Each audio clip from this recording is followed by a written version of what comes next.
Hey, thank you for coming to my channel to watch. I just wanted to give a bit of an update and kind of a refresher for some people who might be new here.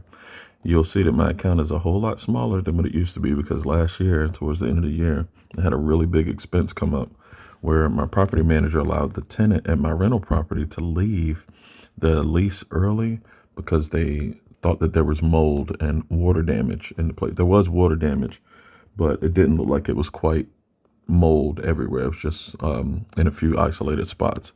So the tenant left early, and I had not only a bunch of repairs, but now I wasn't getting rental income, and I was having to pay my mortgage again. So what did I do? I closed some trades early that I really didn't want to close, and I did a big withdrawal from my trading account that was a lot larger than what it is. So let's take a look at some numbers and some columns so that we see what we're working with, especially if you're new to this options trading world, because I don't invest at all.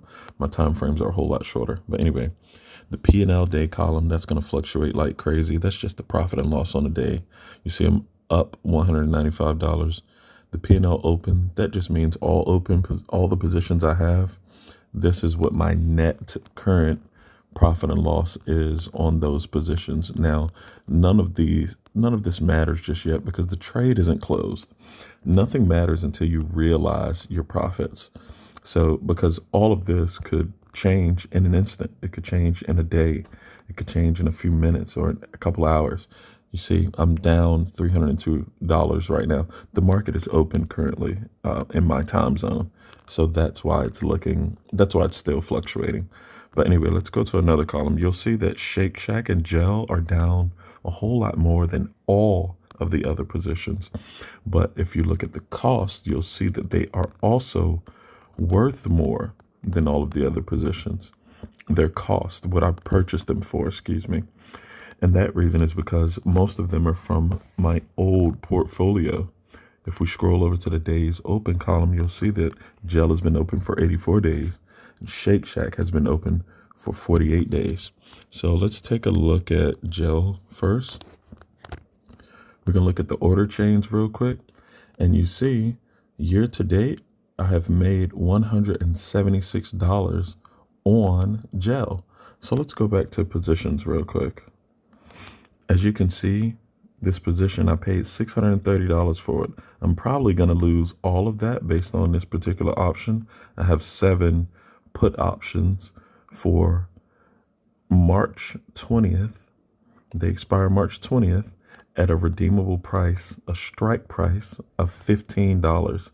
And because it's a put option that expires in 15 days, this just means that this options contract, this coupon, it is profitable if the price of Gel is below $15 by expiration.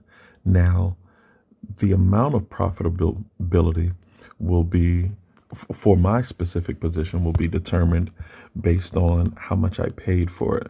And because I paid quite a bit for each one, even if it goes to 15, I'm not going to make that much money. I'm just going to lose less money than the $630 I've spent. So I'm not going to get into break evens or anything like that.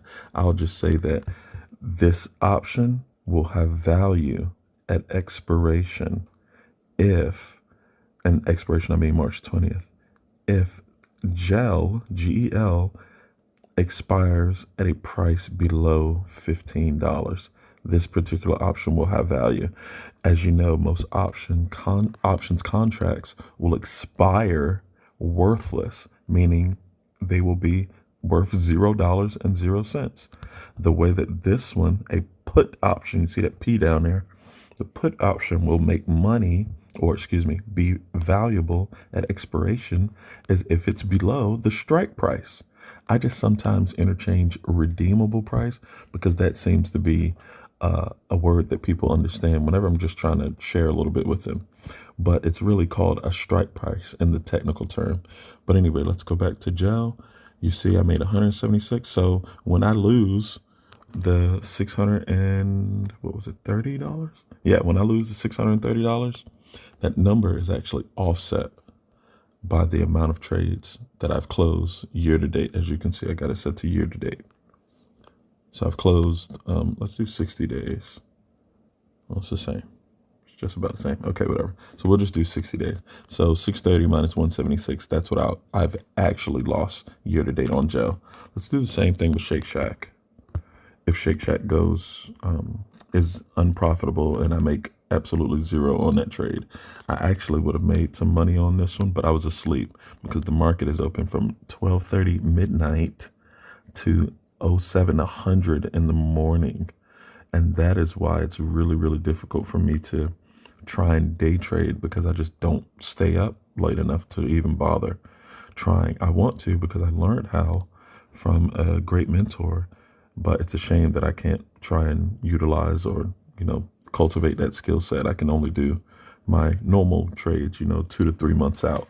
And that just means 2 to 3 month expiration options contracts. I usually don't go much further than that.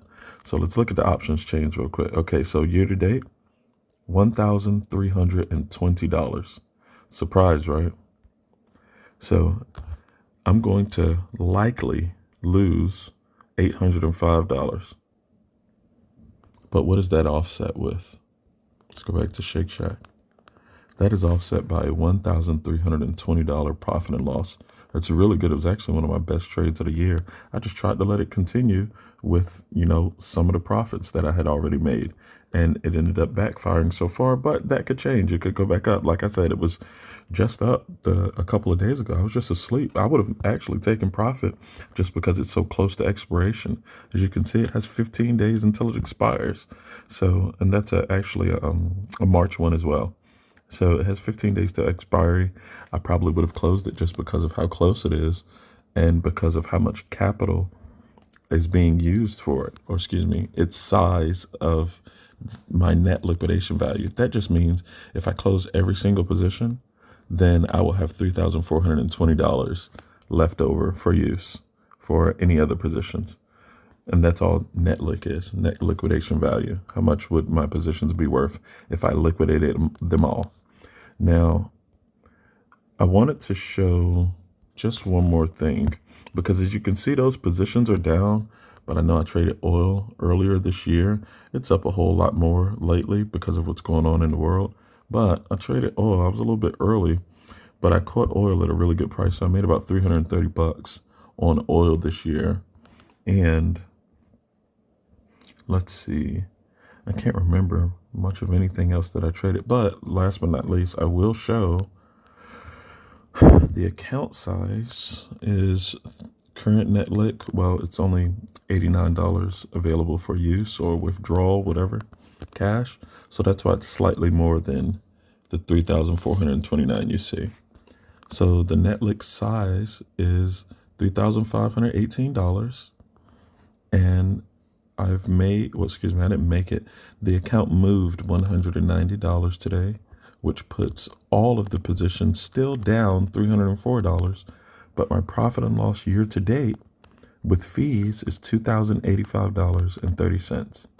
And my profit and loss year to date is $2,243.92. So let's take that number. If you want to know the percentage of what the account is up, all you can really take is the net lick value, what each position costs currently, even though these positions clearly did not make that $2,243 happen. You can still take that profit and loss number. This is to track the percentage of return currently of this portfolio. You can take the 3,729 number. You can take that 2,246.90 or 47.92 cents number. You just do the 2247 divided by the cost of all of the positions, and that'll give you at least a percentage return of the cost of all these trades, even though those trades didn't necessarily make this profit and loss year to date all the way. They only made some of it. But remember, they're down $290. So they're not, real great contributors because they're down, all the positions right now, the state of the portfolio. But that's okay. because ultimately we're still up on the year. And if you want to do another percentage value, just do the profit and loss year to date, 2245 divided by 3528, and that'll give you the percentage return. Okay. Thank you. I hope this provided some type of education. I hope it helped. God bless. Take care.